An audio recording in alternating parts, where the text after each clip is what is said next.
And Prose by me. I'm the host, Dr. Sajni Vaidya, and I welcome you all. Today's session is dedicated to two most outstanding poetesses of the 20th century. Amrita Pritam, born in Gujranwala in undivided India, 1919, and a decade later, Maya Angelou, an Afro-American poetess born in the US. Those times were tumultuous for women, and both had faced challenges, but made their mark in the history of literature.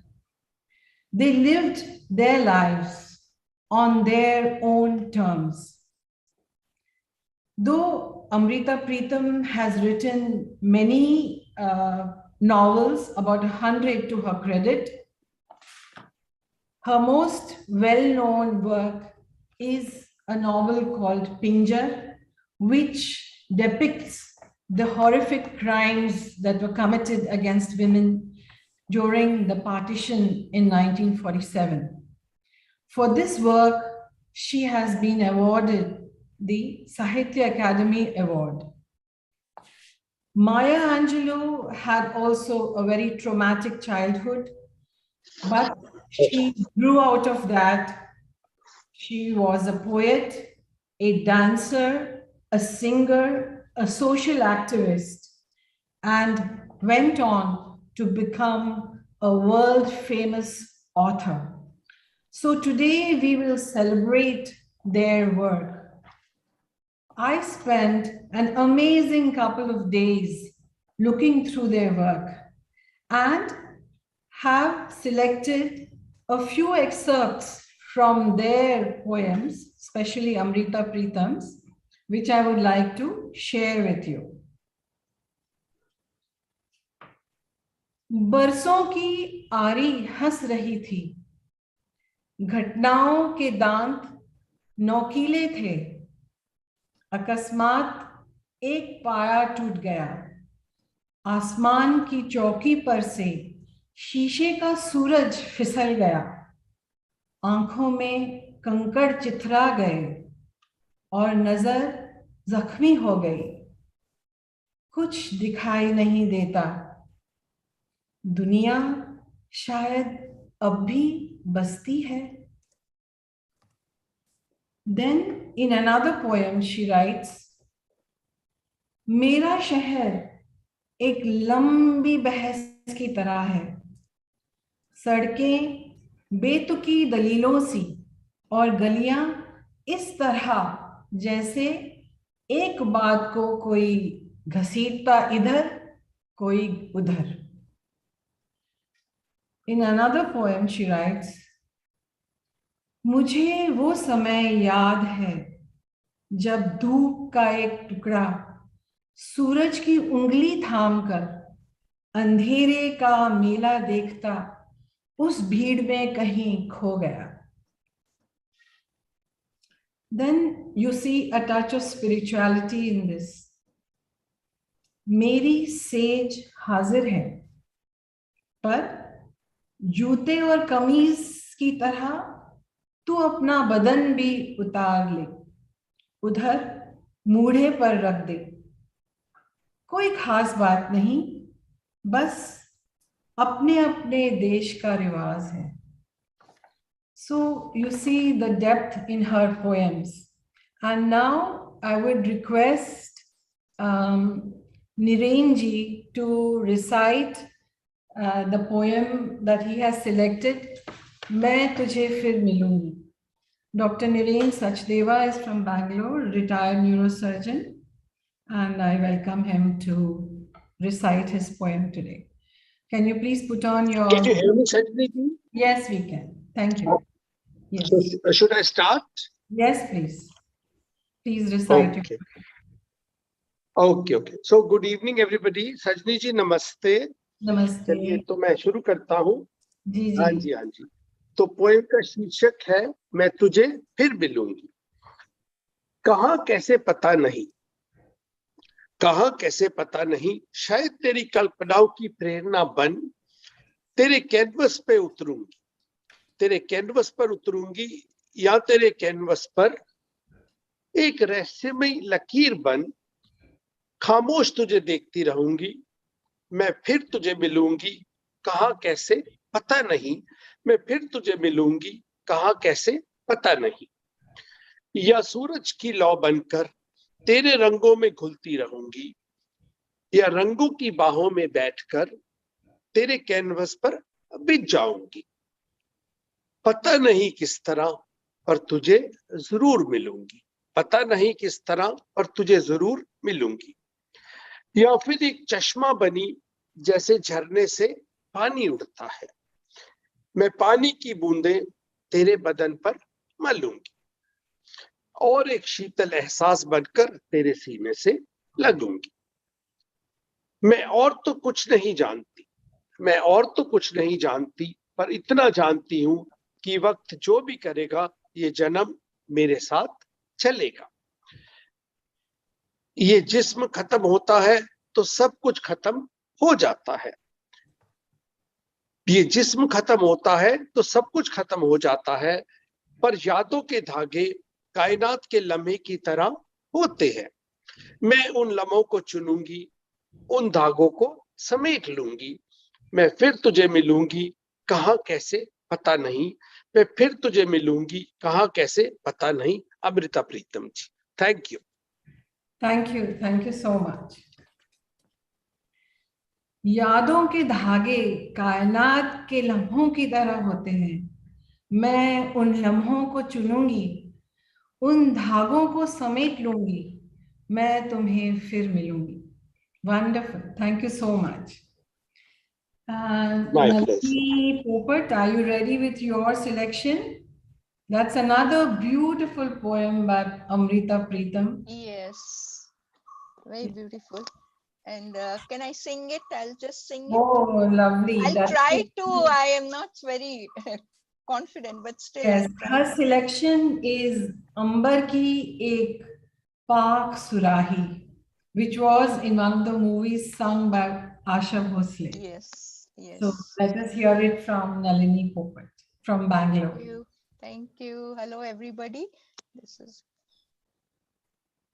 अंबर की एक पाक सुराही, बादल का एक जाम उठाकर, अंबर की एक पाक सुराही, बादल का एक जाम उठाकर, घूट चांदनी पी है हमने,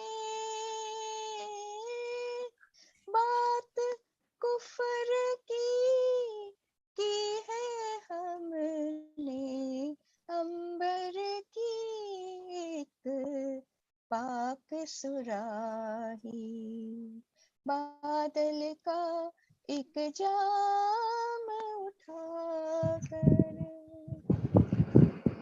कैसे इसका कर्ज चुकाए, मांग के अपनी मौत के हाथों, कैसे इसका कर्ज चुकाए, मांग के अपनी मौत के हाथों, उम्र की चोली सी है हमने, बात कुफर की है हमने,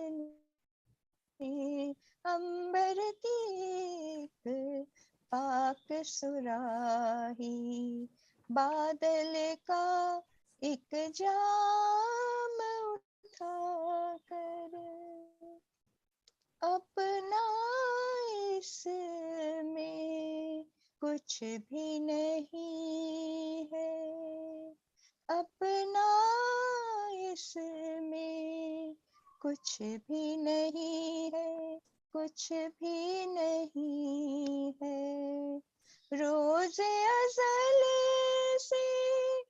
उसकी अमानत उसको वही तो दी है हमने, बात उसको वही तो दी है हमने, बात कुफर की है हमने, अंबर की एक पाक सुराही, बादल का एक जाम उठाकर।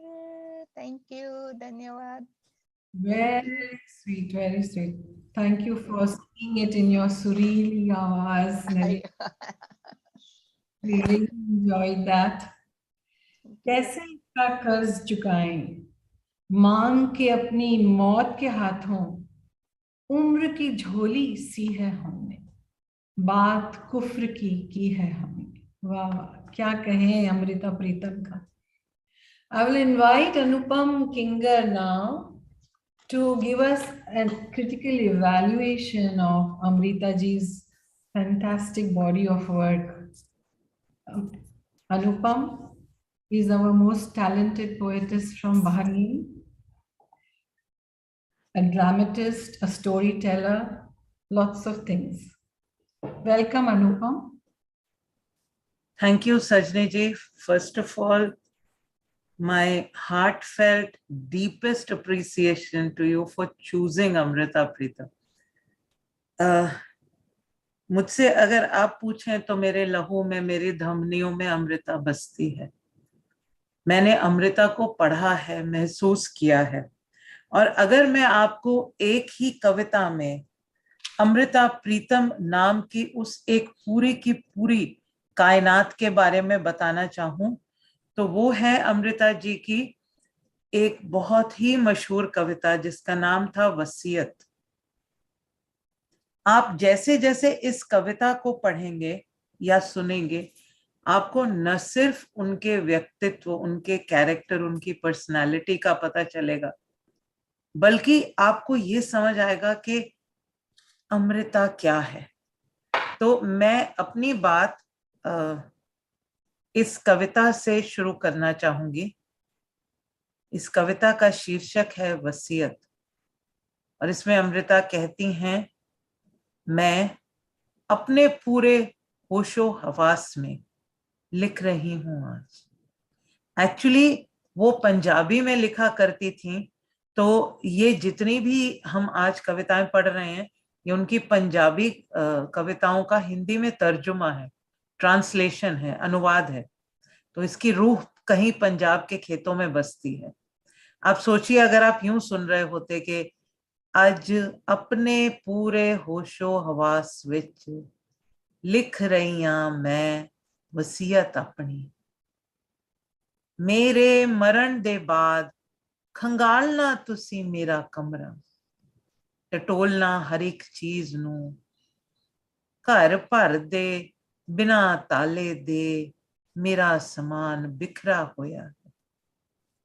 ये ओरिजिनल थी. हम हिंदी में पढ़ें तो हम यूं पढ़ते हैं कि अपने पूरे होशो हवास में लिख रही हूं आज मैं वसीयत अपनी, मेरे मरने के बाद खंगालना तुम कमरा मेरा, टटोलना हर एक चीज, घर भर में बिन ताले के मेरा सामान बिखरा पड़ा है. दे देना, दे देना मेरे ख्वाब उन तमाम स्त्रियों को, दे देना मेरे ख्वाब उन तमाम स्त्रियों को जो किचन से बेडरूम तक सिमट गई हैं अपनी दुनिया में. दे देना मेरे ख्वाब उन तमाम स्त्रियों को जो किचन से बेडरूम तक सिमट गई हैं अपनी दुनिया में, गुम गई हैं, वे भूल चुकी हैं सालों पहले ख्वाब देखना. बांट देना मेरे ठहाके, बांट देना मेरे ठहाके वृद्धाश्रम के उन बूढ़ों में जिनके बच्चे अमेरिका के जगमगाते शहरों में लापता हो गए.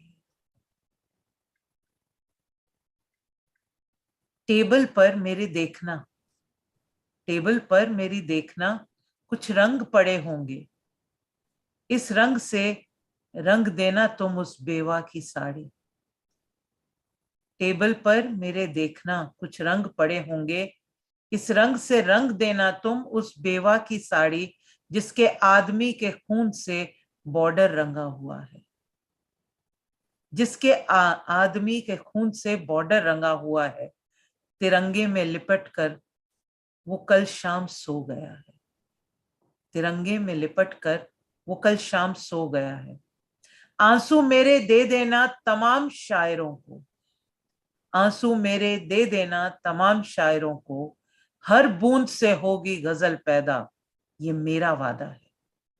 आंसू मेरे तुम दे देना उन तमाम शायरों को, हर बूंद से होगी गजल पैदा, ये मेरा वादा है। मेरा मान मेरी आबरू, मेरा मान मेरी आबरू उस वैश्या के नाम है, बेचती है जिस्म जो बेटी को पढ़ाने के लिए। इस देश के एक एक युवक को पकड़कर, इस देश के एक एक युवक को पकड़कर लगा देना इंजेक्शन मेरे आक्रोश का, पड़ेगी इसकी जरूरत क्रांति के दिन उन्हें, पड़ेगी इसकी जरूरत क्रांति के दिन उन्हें। दीवानगी मेरी हिस्से में है उस सूफी के, दीवानगी मेरी हिस्से में है उस सूफी के, निकला है जो सब छोड़कर खुदा की तलाश में। बस बाकी बची मेरी ईर्ष्या, बाकी बची मेरी ईर्ष्या, मेरा लालच, मेरा क्रोध, मेरा झूठ, मेरा स्वार्थ। बाकी बची मेरी ईर्ष्या, मेरा लालच, मेरा क्रोध, मेरा झूठ, मेरा स्वार्थ। तो ऐसा करना, उन्हें मेरे संग जला देना, उन्हें मेरे संग जला देना। ये वसीयत नाम की कविता अमृता जी ने अपने जाने से कुछ वर्ष पूर्व लिखी थी। हम जब भी अमृता प्रीतम के बारे में पढ़ते हैं तो उनके और साहिर के बारे में बहुत कुछ लिखा जाता है, उनके और इमरोज के बारे में बहुत कुछ लिखा जाता है, लेकिन जो कुछ भी लिखा जाता है वो एक सतही तौर पर लिखा गया, मुझे ऐसा प्रतीत होता है। अमृता प्रीतम वो शख्सियत थी जिसने अपने शरीर को अपनी रूह में समा लिया था, और इसीलिए आप अगर वाकई में ध्यान से बैठकर उनकी कविताएं पढ़ेंगे तो आपको यह आभास होगा कि उनकी हर एक कविता रूहानी है। अमृता प्रीतम का नाम अमृत से आता है, और जब उनका जन्म हुआ था तो उनका नाम अमृत कौर ही रखा गया था। ये तो प्रीतम सिंह जी से विवाह के बाद उनका नाम अमृता प्रीतम हुआ, या यूं कहें कि उन्होंने प्रीतम जी का नाम ले लिया और अपना नाम अमृता प्रीतम कर दिया, वरना उनका नाम अमृत कौर था। और हम सब जानते हैं अमृत का क्या तात्पर्य होता है। अमृत वो होता है जो विष के विपरीत होता है, जो जहर का उलट हुआ वो अमृत हो गया। लेकिन एक और अमृत की खासियत की ओर मैं आज आपका ध्यान दिलाना चाहती हूँ कि अगर ऐसा कहते हैं किसी ने अगर जहर पी लिया हो, किसी के अंदर जहर चला गया हो, तो उस जहर को काटने के लिए आपको अमृत की आवश्यकता पड़ती है। तो अमृत वो है जो जहर को चीरता है, लेकिन चीरने से पहले जहर से मिलता है। तो इससे पहले कि कुछ और हो, अमृत जहर से मिलता है और फिर उसे चीरता है, उसे हराता है। और शायद यही अमृता प्रीतम ने अपने पूरे जीवन में किया। आज मेरी जब डॉक्टर सजनी जी से बात हुई तो इन्होंने मुझसे कहा कि आप उनके कविताओं, उनके साहित्य के बारे में ज्यादा बात कीजिएगा, उनके जीवन के बारे में कम।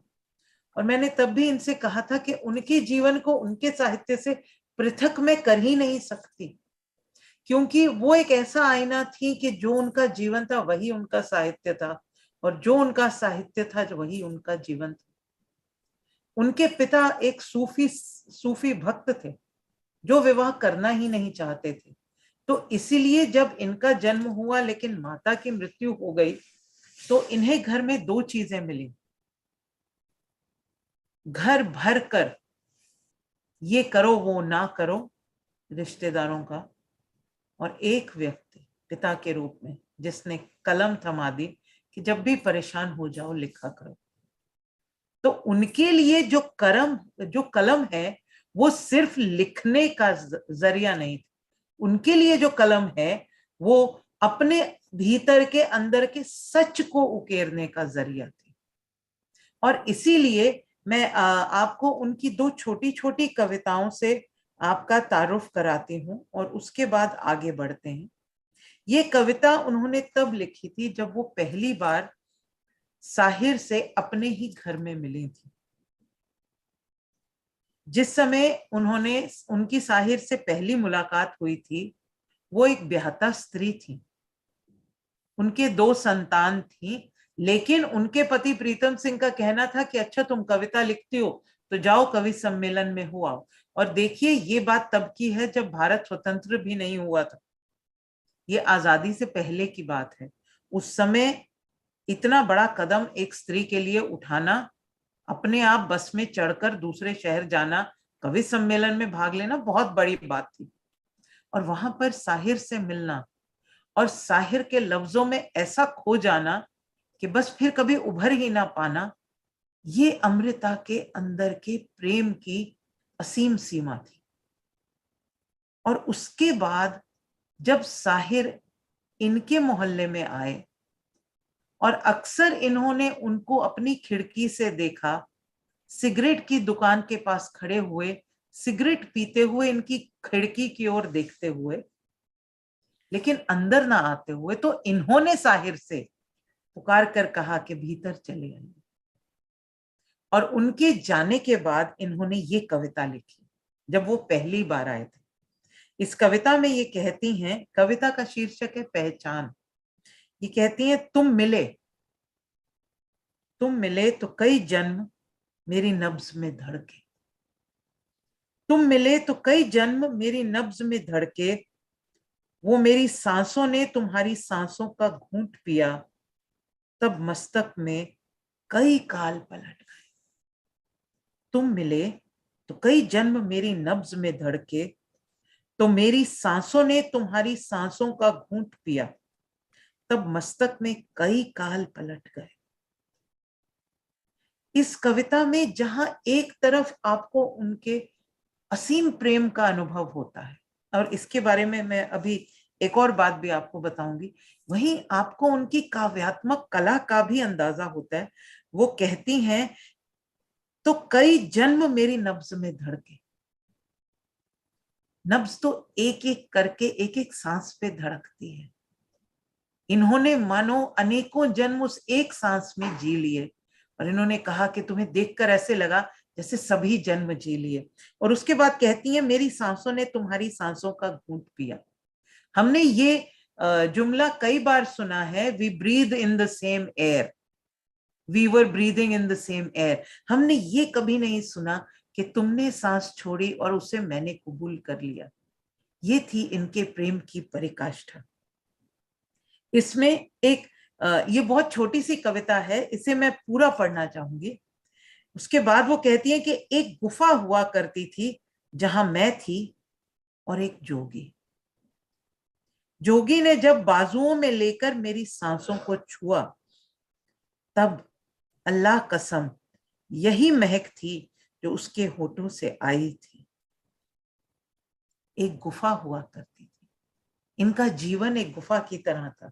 अब इसका अर्थ यह हरगिज नहीं है कि प्रीतम सिंह जी कोई डंडा या चप्पल लेके इनको मारने दौड़ते थे, लेकिन इसका अर्थ यह जरूर है कि वो उस स्तर के ख्यालात नहीं रखते थे जिस स्तर के अमृता रखती थी।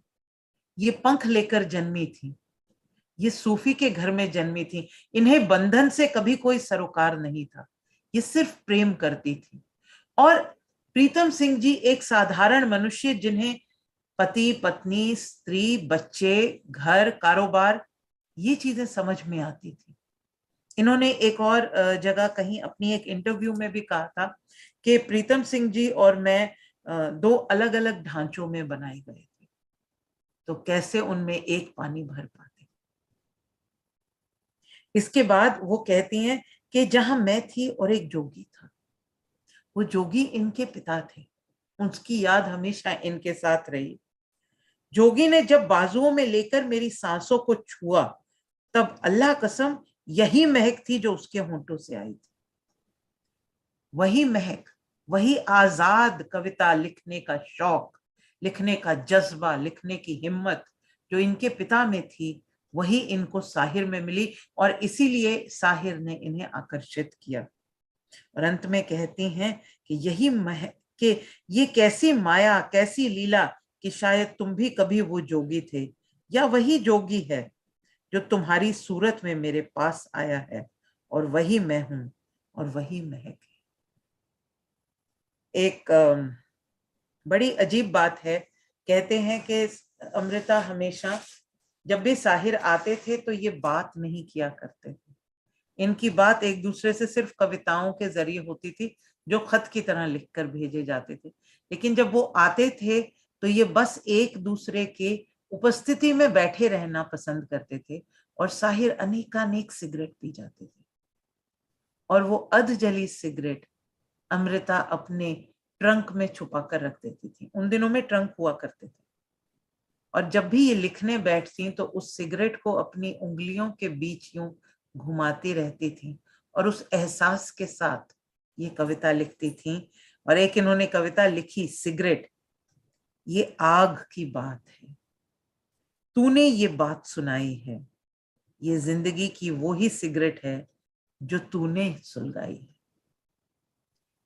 अमृता जी का व्यक्तित्व उनकी कविताओं, उनकी किताबों में झलकता था। अमृता ने कभी समाज के बंधनों को स्वीकार नहीं किया। अभी सजनी जी ने एक बहुत खूबसूरत कविता सुनाई थी, अपने कपड़ों के साथ अपना अस्तित्व भी तो बाहर मूड़े पर रखकर आ जाना, और कुछ खास नहीं, ये अपने अपने मुल्क की रवायत है। इस कविता पर उन्हें काफी लांछन भी मिले थे। ऐसे कई लोगों ने कहा कि अरे आप तो पोर्नोग्राफिक पोइट्री करने लगी हैं। लेकिन अगर आप गहराई से देखें तो वो कह रही हैं कि अगर दिल से दिल मिलाना है तो शारीरिक बंधनों से मुक्त होकर आना, सामाजिक बंधनों से मुक्त होकर आना, अपनी पहचान छोड़कर आना। तू अपनी पहचान छोड़ दे, मैं अपनी पहचान झुठलाती हूं, तो फिर वहीं सागर किनारे आ, मैं लहर के रूप में तुझे मिल जाती हूँ। अमृता प्रीतम की कविताओं में, अमृता प्रीतम की लेखनी में वही प्रेम छलकता था। उन्होंने एक बार भी ये नहीं सोचा कि वो पहले साहिर से बात कर लें, प्लान कर लें और उसके बाद घर छोड़ें। उनके लिए ये दो अलग अलग चीजें थी। एक कि अब मुझे प्रीतम जी के साथ नहीं रहना, और दूसरा कि मैं साहिर के साथ रहना चाहूंगी। इसलिए जब एक पूरा नहीं हुआ तो उन्होंने दूसरे के पूरा होने को नहीं रोका। साहिर के साथ नहीं रह पाई तो प्रीतम जी के घर वापस नहीं चली गई, अपना जीवन खुद जीने लगी, और वहां उनको इमरोज मिले। इमरोज का नाम इंद्रजीत सिंह था। उन्हें इमरोज नाम अमृता ने दिया था। इमरोज का मतलब होता है गुलाब, और ये शायद भाग्य की विडंबना है कि मेरे पिता का नाम भी इंद्रजीत था।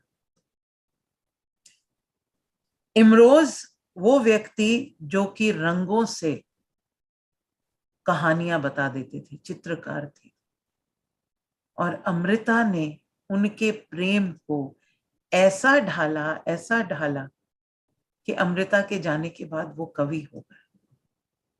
अमृता प्रीतम की एक बहुत प्रसिद्ध कविता जो आज नरेन जी ने हमें पढ़कर सुनाई, मैं तेनू फेर मिलांगी, किथे पता नहीं, खोरे तेरे कैनवस ते रंग बन के उतरांगी। मैं तुझे फिर मिलूंगी।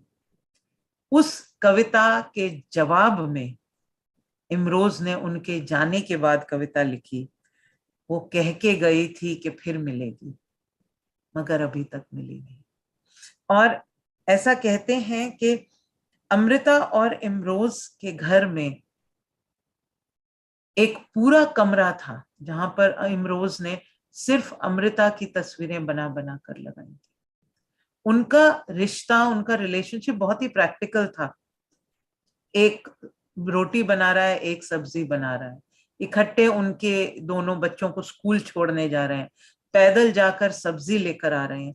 बहुत ही साधारण था, लेकिन उनका प्रेम जो था वो इतना असीम था। और उनका प्रेम चाहे वो प्रीतम जी से रहा हो, चाहे वो साहिर से रहा हो, चाहे वो इमरोज से रहा हो, या फिर किसी से भी रहा हो, उनका प्रेम हमेशा बहुत सम्मान के ऊपर बेस्ड था। वो इज्जत देती थी, और चूंकि वो इज्जत देती थी इसलिए सभी उन्हें बहुत इज्जत देते थे। उनको देश विदेश में सम्मान मिले। अगर आपको कभी मौका मिले तो उनकी जो आत्म कहानी है, आत्मकथा है, रसीदी टिकट, वो जरूर पढ़िएगा। आपको ऐसा लगेगा जैसे मानो जिंदगी करवट ले रही है। उनकी एक बहुत ही खूबसूरत कविता है शहर, जो अभी आपने पढ़ी। उसमें आपने पढ़ा, मेरा शहर एक लंबी बहस की तरह है। वो अपने शहर को भी बेइज्जत नहीं कर सकती थी। और ये उस समय की बात है जिस समय भारत और पाकिस्तान का विभाजन हो रहा था। तो वो इस तरह से लिखती हैं कि सड़कें बेतुकी दलीलों सी, गलियां इस तरह, जैसे एक बात को कोई इधर घसीटे कोई उधर। ये पार्टीशन के समय जब देश में एक ही शहर में मानो दो मुल्क उगाए थे, उस समय की कविता है। लेकिन एक और भी उससे बहुत खूबसूरत कविता है जो मेरे दिल के बहुत करीब है, और मैं इसी के साथ अपनी बात को समाप्त करना चाहूंगी, क्योंकि शायद मेरा समय भी हो रहा है। सजनी जी, मैंने समय ओवर क्रॉस तो नहीं किया ना? हाँ जी, लेकिन कोई बात नहीं, अभी और भी है। तो अभी नरेंद्र जी भी अपनी कविता सुनाएंगे, तो आप अपनी बात खत्म करके फिर नरेंद्र जी को जी कहते जी, बस ये आखिरी कविता है जो मैं चाहूंगी। दरअसल मैंने कोशिश करी है कि उनकी वो कविताएं लाऊं जिससे उन्होंने अलग अलग चश्मे से दुनिया को देखा है, और हर चश्मे से उन्होंने सतरंगी रंगों को बटोर कर हमसे बांटना चाहा है। ये कविता है एक मुलाकात। इसमें वो कहती हैं, मैं चुप, शांत और अडोल खड़ी थी। सिर्फ पास बहते समुद्र में तूफान था। फिर समुद्र को खुदा जाने क्या ख्याल आया, उसने तूफान की एक पोटली सी बांधी, मेरे हाथों में थमाई और हंसकर कुछ दूर हो गया। हैरान थी पर उसका चमत्कार ले लिया। पता था कि इस प्रकार की घटना कभी सदियों में होती है। लाखों ख्याल आए, माथे में झिल मिलाए, पर खड़ी रह गई कि उसको उठाकर अब अपने शहर में कैसे जाऊंगी।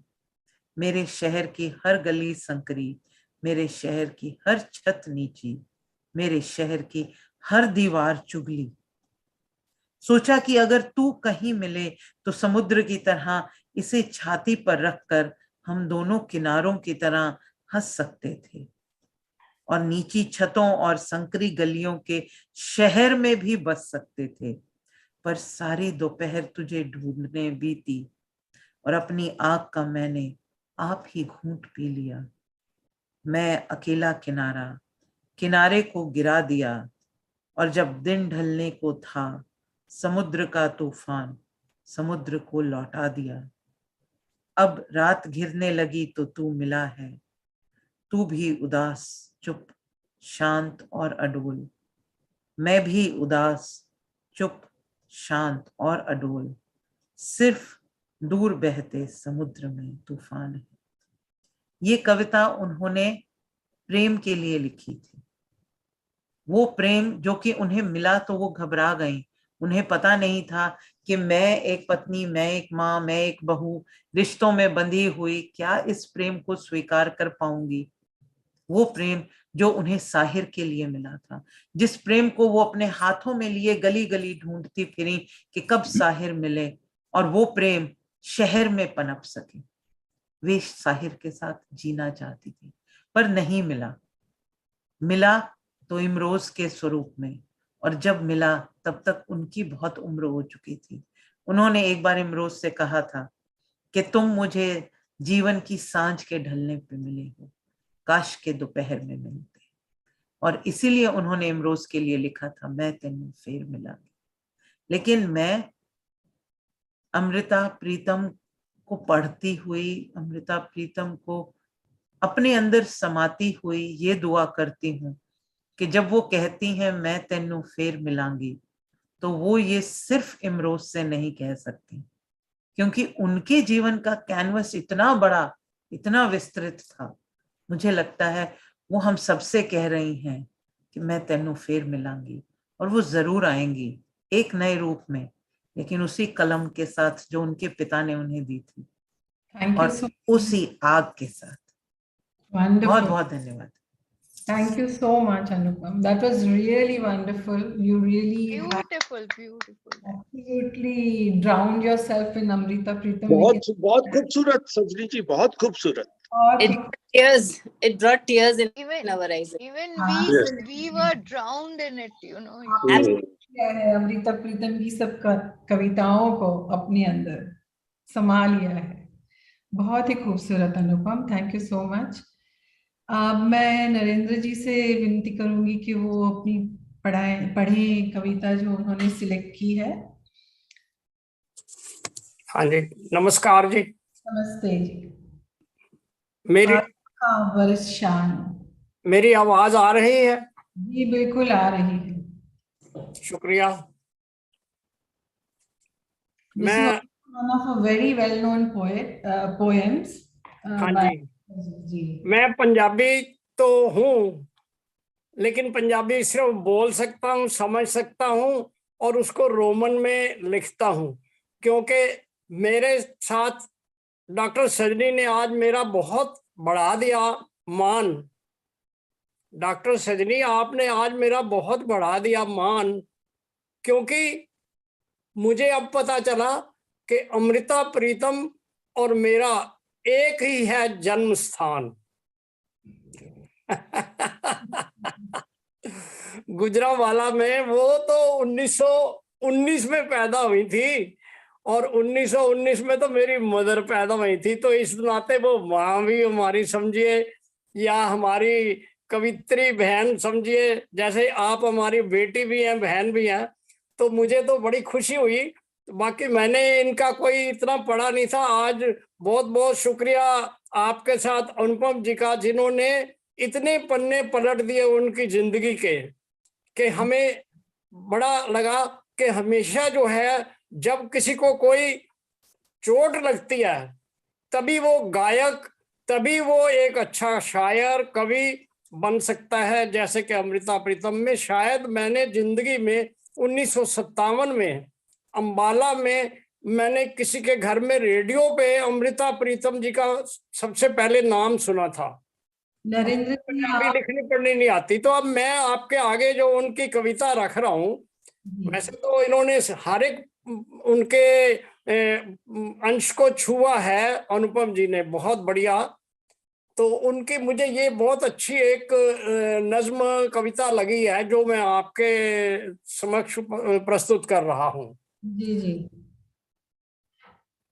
एक तो अमृता प्रीतम जी जो है, वो उनके जीवन में बड़ी चोट लगी, मां नहीं रही, उसके बाद वो अकेली अपने जीवन में जूझती रही सबसे। और दूसरा, जब भारत का विभाजन हुआ, उसका असर बहुत हुआ।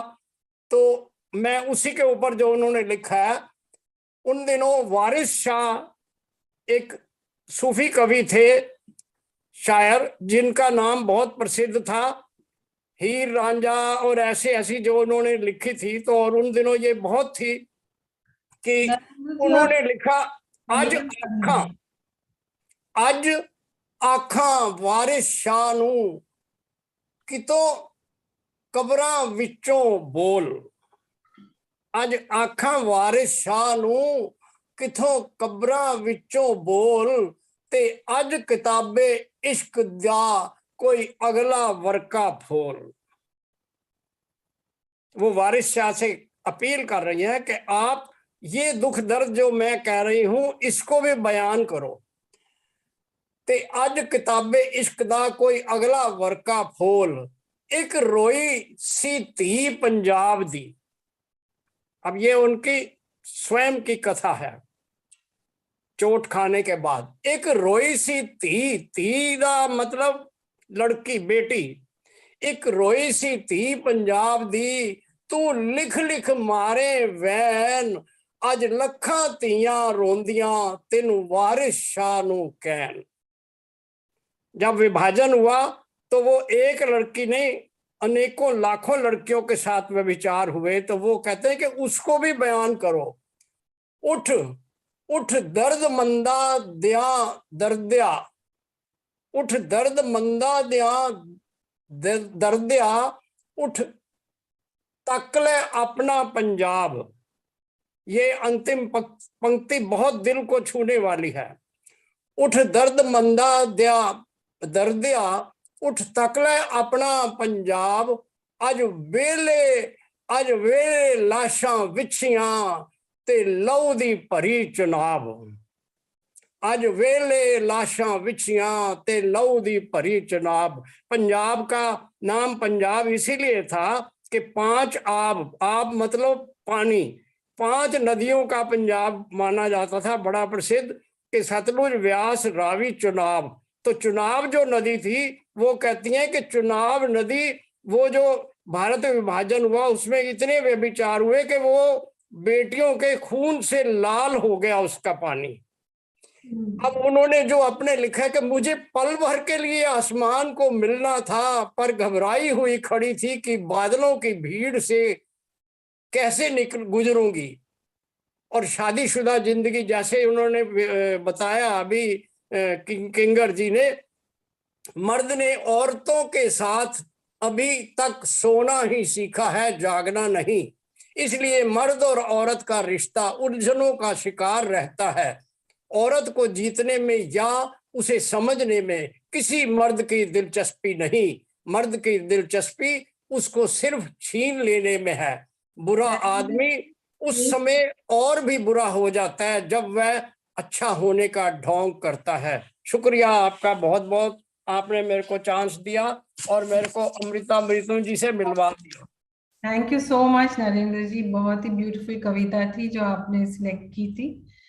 क्योंकि समय की थोड़ी प्रॉब्लम है इसलिए सॉरी मैं आपको इंटरप्ट किया, नहीं माफ कीजिए। So now moving on to the next poetess that we have chosen for today, Maya Angelou. I'll request Mr. Rajiv ji to read up his selection of Maya Angelou, and then Rekha Uttam will give us a little presentation on her work. Mr. Rajiv is in a little hurry, I think, to leave, so let him read his poem first. Mr. Rajiv, you're ready with it? Please. Unmute yourself, please. You're not heard. Mr. Rajiv, please unmute yourself. Yes. Thank you so much for allowing me to read now. The title of the poem I'm reciting is called Still I Rise. You may write me down in history with your bitter, twisted lies. You may trod me in the very dirt, but still like dust, I will rise. Does my sassiness upset you? Why are you beset with gloom? Because I walk like I've got oil wells pumping in my living room? Just like moons and like suns, with the certainty of tides, just like hopes springing high, still I'll rise. Do you want to see me broken? Bowed head and lowered eyes, shoulders falling down like teardrops, weakened by my soulful cries? Does my haughtiness offend you? Don't you take it awful hard because I laugh like I've got gold mines digging in my own backyard? You may shoot me with your words. You may cut me with your eyes. You may kill me with your hatefulness, but still, like air, I will rise. Does my sexiness upset you? Does it come as a surprise that I dance like I've got diamonds at the meeting of my thighs? Out of the huts of history's shame, I rise. Up from a past that's rooted in pain, I rise. I'm a black ocean, leaping and wide, welling and swelling, I bear in the tide. Leaving behind the nights of terror and fear, I rise. Into a daybreak that's wonderfully clear, I rise. Bringing the gifts that my ancestors gave. I am the dream and the hope of the slave. I rise, I rise, I rise. Thank you. Beautiful. Lovely. We have these two contrasting women, and yet you see so much of likeness in them. Maya Angelou, a social activist, a revolutionary, and so was Amrita in her own way. I'd invite Rekha Uttam to throw some light on Maya Angelou's work. Rekha, as we know, is an HR executive, but she's a fantastic poet. I can vouch for that. Welcome, Rekha. Thank you, Sajni. May I get permission for screen sharing? Yes, sure. So Has, can you please allow her to share screen?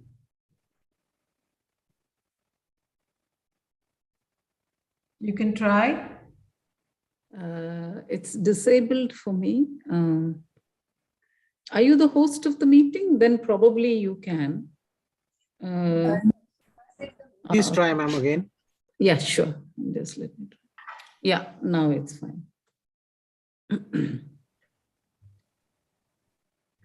Anupam, are you still here? I think she had another poetry meet. Okay. Okay. Right. Okay. You can see my screen now, right? Yes, we can. So before we talk about the person, let's look at the words she wrote and she said, in order to understand from where those words come. The words are not new. It's in the dictionary, it's in the common language that we use, it's what we read. But when she puts together and strings them into poetry, it takes on such a fierce, powerful, heart-wrenching emotion that you cannot do anything else but stagger under the weight of it. And that's Maya Angelou for you. When you look at how did the world first come to know of her? The first time the literary world came to know of her was when she recited on the pulse of morning for Clinton inaugural. Here, on the pulse of this new day, you may have the grace to look up and out and into your sister's eyes and into your brother's face, your country, and you simply say, very simply, with hope, good morning. That was the inspirational voice of Maya Angelou on the inaugural day of Clinton taking over the presidency. And just now, Rajiv ji said, out of the huts of history's shame, I rise up from a past that is rooted in pain. We are talking about the Black history, the subdual of the Black people, especially the women who had no education, no means to education, no equality, no place in a society which was dominated by the white race. In fact, very often the Ku Klux, the Klan when in their interrogations or in their civil rights litigations, they often said that we feel that the blacks are not humans, and hence they will not know the same pain as us. And that's why they could lynch, they could skin, they could scalp the black people. And that anguish, that suffering comes through in Maya Angelou's poems. She says, I am a black ocean, leaping and wide, welling and swelling, I bear in the tide. Oh, look at this. This is a poem she wrote to her brother. And we will come to the why that connection with the brother later. She wrote kin for her brother Bailey. We were entwined in red rings of blood and loneliness before the first snows fell, before muddy rivers seeded clouds above a virgin forest, and men ran naked, blue and black, skinned into the warm embraces of Sheba, Eve, and Lilith. I was your sister. She's going back to the origins of the Homo sapiens itself when you look at that. And she goes on to say, in two of her other poems, The Plague Journey, it's about the willingness of human spirit to hope. And each time the hope is crushed, how we still go back and then come back again to hope. There is no warning rattle at the door, nor heavy feet to stomp the fireboards.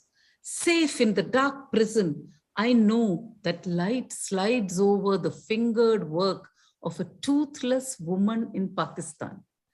Can you just imagine the imagery of somebody weaving a carpet miles and oceans across, and she could understand that pain, the toothless woman in Pakistan.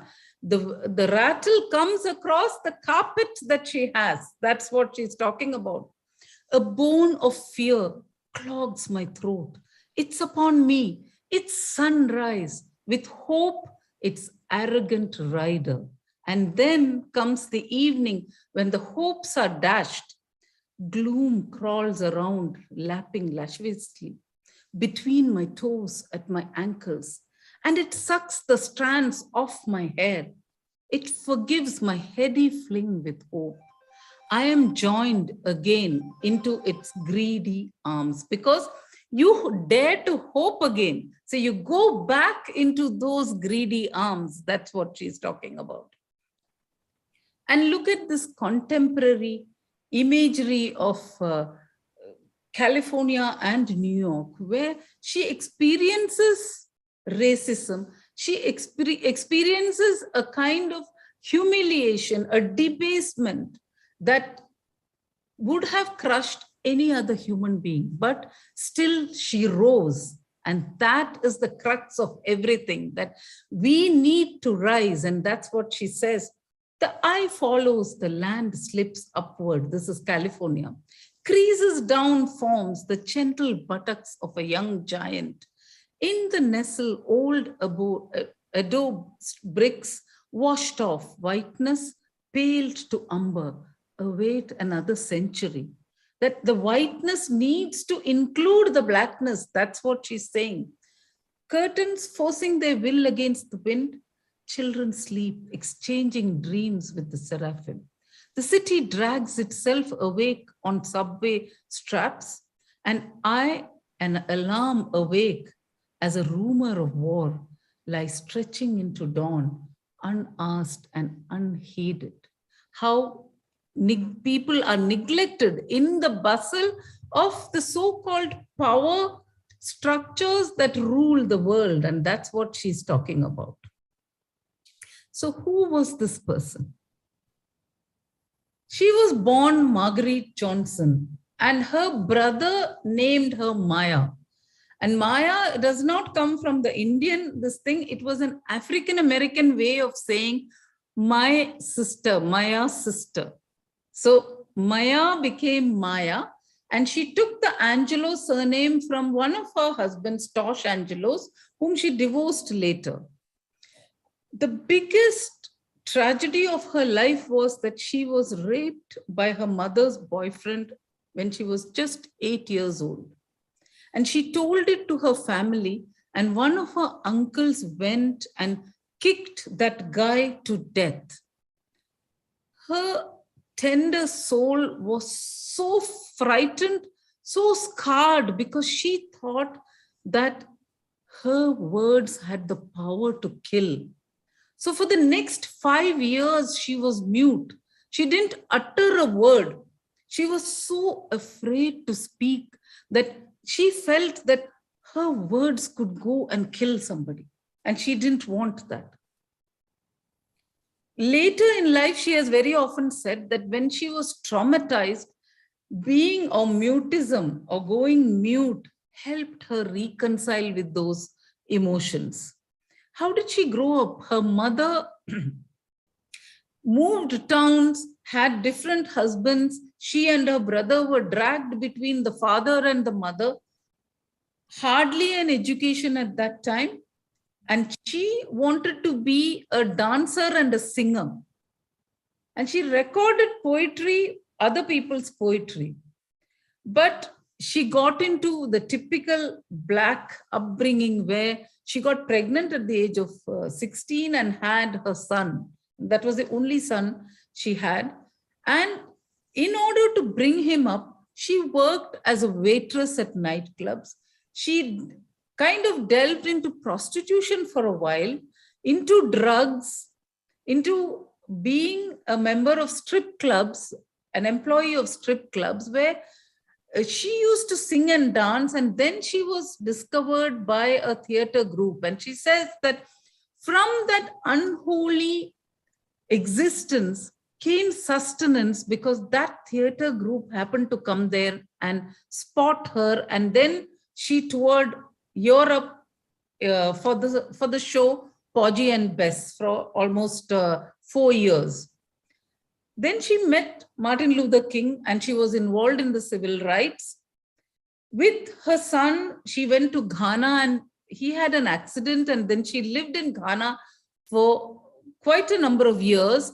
And that's where she realized where the roots of the Black people come from, what it feels to be at home, though you have a country, how much of a stranger you are in that country. And she got an honorary degree. She was appointed as the professor of Wake Forest University. Very often her work, just like Amrita Pritam's, are controversial, so bold that they have been taken off the syllabus, but they come with a raw energy.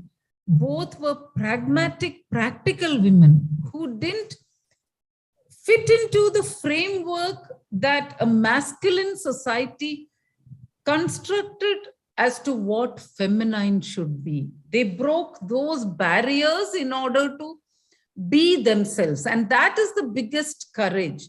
And everyone must have heard her Caged Bird sing the poem. I think somebody is reading, so I will not go into detail on that.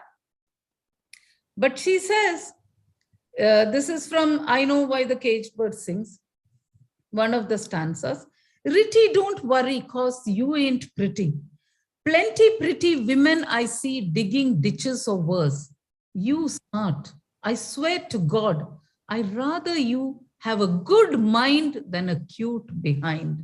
And that's her advice, that women need to have a mind. It's not about the body. It's not about satisfying other people's desires. Those come, but first you have to have a mind that you need to think. And she says, there is no greater agony than bearing an untold story inside you. So pursue the things you love doing, and then do them so well that people can't take their eyes off you. If growing up is painful for the Southern Black girl, being aware of her displacement is the Rust on the razor that threatens the throat. It's an unnecessary insult to be black. And we see that happening all over the world when people are ostracized, excluded because of who they are. To be left alone on the tightrope of youthful unknowing. This she talks about how there was no one to guide her. There was no one to tell her the right or the wrong. And she kind of wandered through life, discovering life, making mistakes, learning from them, boldly stepping off the dust, dusting off the shame and the guilt, standing up again, rising again to be who she was meant to be.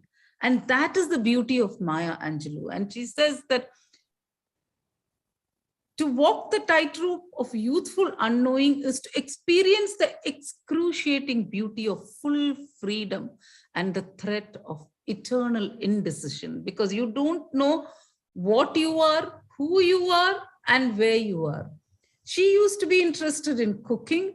One of the most phenomenal women that has walked on this earth, from where she was to where she rose. That is where you need to understand that each of us have within us that capability to rise where we want to whichever heights we want to rise. So she was one of the most realized artists, and she says, but a bird that stalks down his narrow cage can seldom see through his bars of rage. His wings are clipped and his feet are tied, so he opens his throat to sing.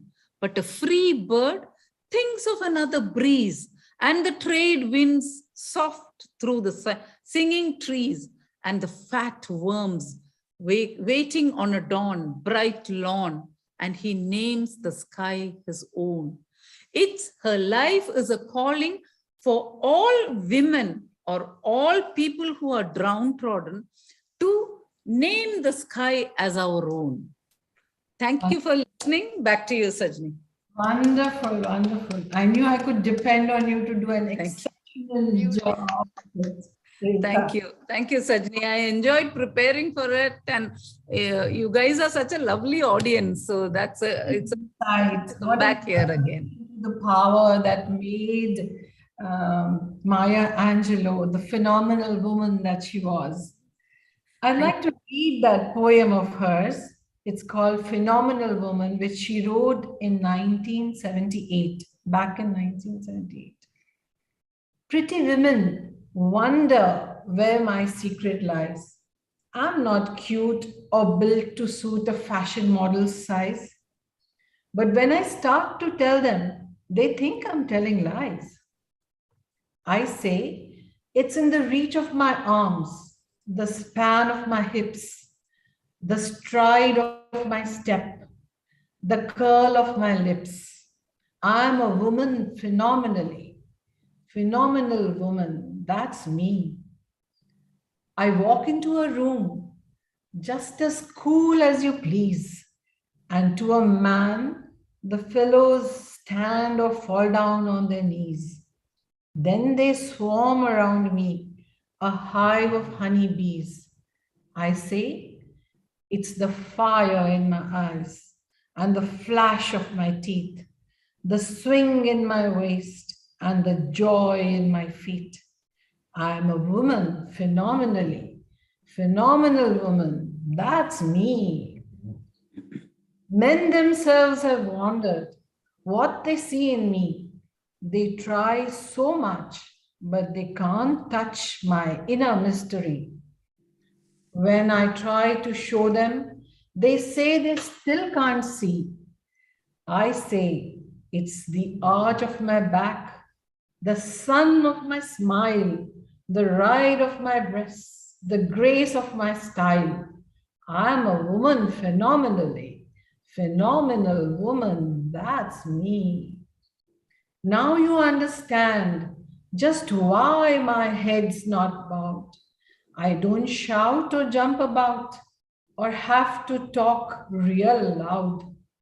When you see me passing, It ought to make you proud. I say, it's in the click of my heels, the bend of my hair, the palm of my hand, the need of my care. Because I'm a woman phenomenally, phenomenal woman. That's me. That's Maya Angelou for you. Thank you so much. I knew it would be a very, very invigorating experience having this session. Let me finally call Nalini to recite the caged bird for us before we Do end. we have time because it's already 6? Yeah, I requested the organizers because I said we're doing 2 poets, you know, and such phenomenal poets. So we need a little extra time. Let's just do this one poem, The Caged Bird, because it's Sure. For sure, it should be read, you know, the caged bird. Yeah, it should be read. I wish you had read it. You read us some. Just a because you short, read it yeah, so because I well. knew that you would be doing it full. That's why I just chose. I'll be reading it very softly because my voice is very soft. So, a free bird leaps on the back of the wind and floats downstream till the current ends, and dips his wing in the orange sun rays and dares to claim the sky. But a bird that stalks down his narrow cage can seldom see through his bars of rage. His wings are clipped and his feet are tied, so he opens his throat to sing. The caged bird sings with a fearful trill of things unknown but long for still, and his tune is heard on the distant hill, for the caged bird sings of freedom. The free bird thinks of another breeze, and the trade winds soft through the sighing trees, and the fat worms waiting on a dawn bright lawn, and he names the sky his own.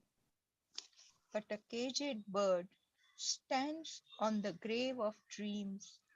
His shadow shouts on a nightmare scream. His wings are clipped and his feet are tied, so he opens his throat to sing. The caged bird sings with a fearful trill of things unknown but long for still, and his tune is heard on the distant hill, for the caged bird sings of freedom. Thank you so much, Nalini. That was beautiful. Thank you. Like it touched my heart so much, you know. Yeah. Like the caged bird, how. Yes, and both these poetesses are so phenomenal that we can Yes. go on and on and on about them, and we would never have enough. Yes. So Sajni ji, brings me my new book is launched, Boond Bhi Wow. Samundar Bhi, on Amazon. yes, Okay, congratulations. Yes, and Yeah, all you had written about it. Yeah. So thank you so much for all your participation, and of course a special thank you to Rekha and Anupam for their wonderful presentations on these great poetesses. I hope you all enjoyed this program as I did, and hope to see you all soon. Lovely weekend. Hello. Yes, my dear. Yes. Sanjeevani, I'm here. Ah, yes. Hello. Sorry, so sorry, Sanjeevani. You're supposed to read a poem from Amrita Pritam. Okay. Organizers, can we have Yeah, please. Sure, go ahead. No Thank problem. you so much. Yes, sorry, Sanjeevani. Please read your poem. We actually moved to Maya Angelou. We were running short of time. I'm sorry. And Mr. Rajiv ji also had to leave in a hurry, so we had to move to Maya. But Yes, ma'am. Yes, you can read your poem, the one you have selected. Okay okay. मैं अभी जो कविता बोलने जा रही हूँ, ए मेरे दोस्त मेरे अजनबी। अभी अभी मैंने अनुपम किंगर मैडम जो है, उन्होंने बहुत अच्छी तरह उनके बारे में बताया है। तो अब मैं सीधा कविता के ऊपर आती हूँ। इसके बारे में जो प्रस्तावना है वो पहले मैं थोड़ा शॉर्टकट में बताती हूँ।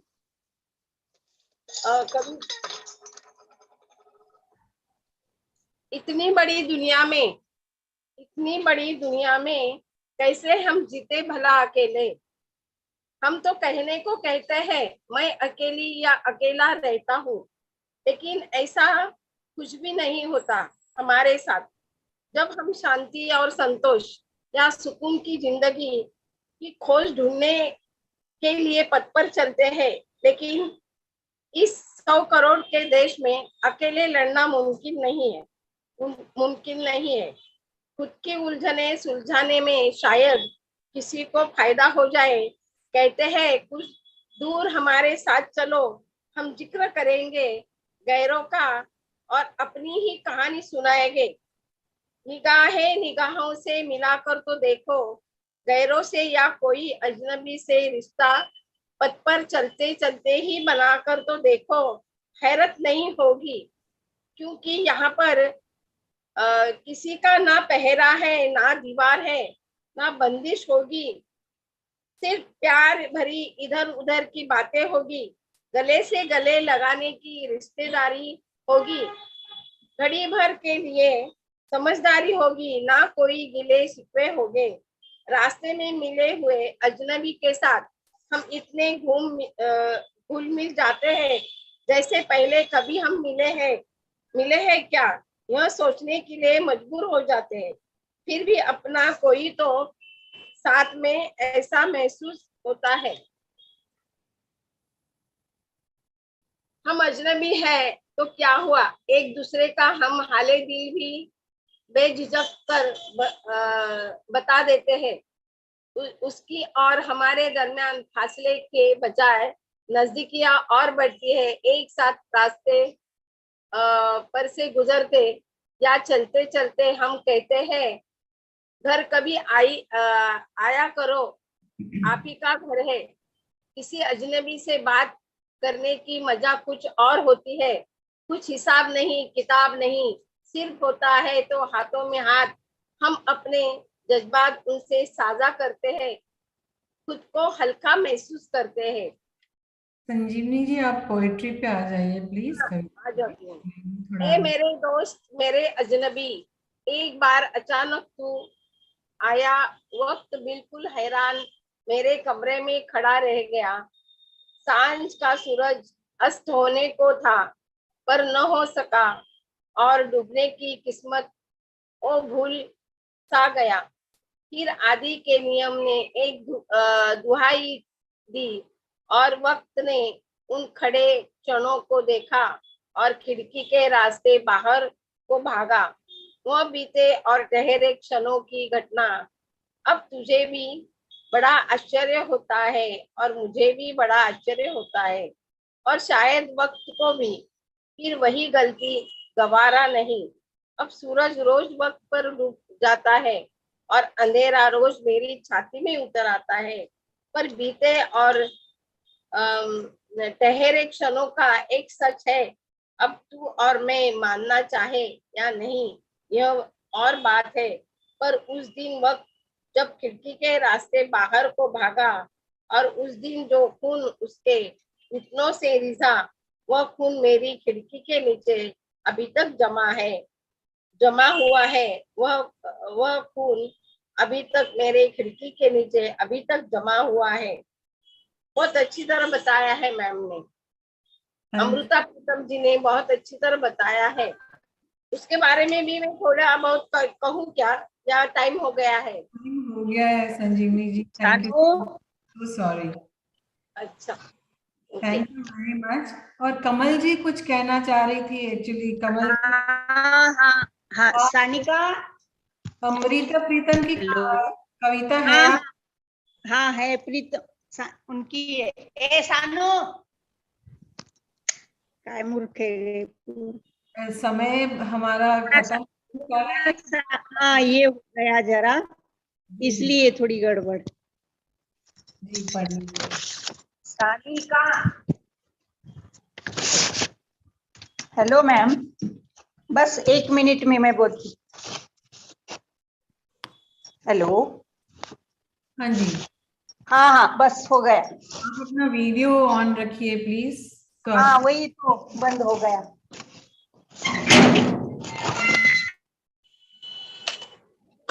और बाकी सब लोग प्लीज म्यूट पे हो जाएं। आप म्यूट पे हो जाएं। Thank you.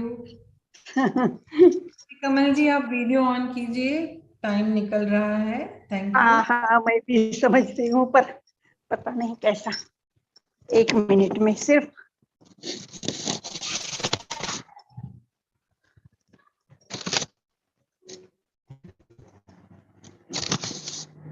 क्या आवाज दे आप वीडियो सुन ऊपर जाके आई नहीं नहीं लेकिन आप बोलिए, आपका आपकी आवाज सुन रही है। नीचे का। हाँ जी। Hello ma'am. Please come to the poem straight away since we don't have much. अभी शुरू कर रही, वो बंद हो गया था थोड़ा सा। I think आपका इंटरनेट बराबर नहीं चल रहा है, बहुत कोई डिस्टर्बेंस। बात नहीं। और पंजाबी साहित्य की, हिंदी और पंजाबी साहित्य की और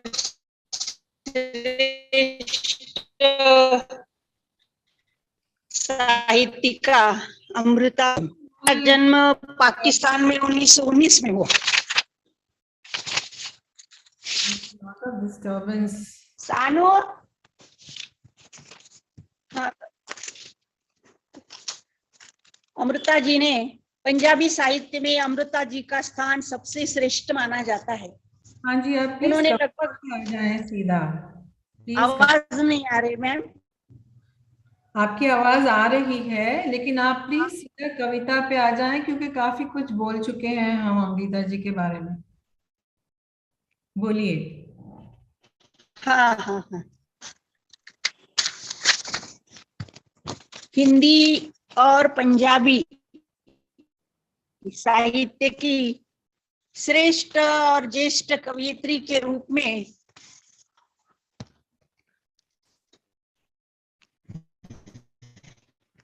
I think we have to end the program here. Organizers, please end the program and we will give her a chance next time.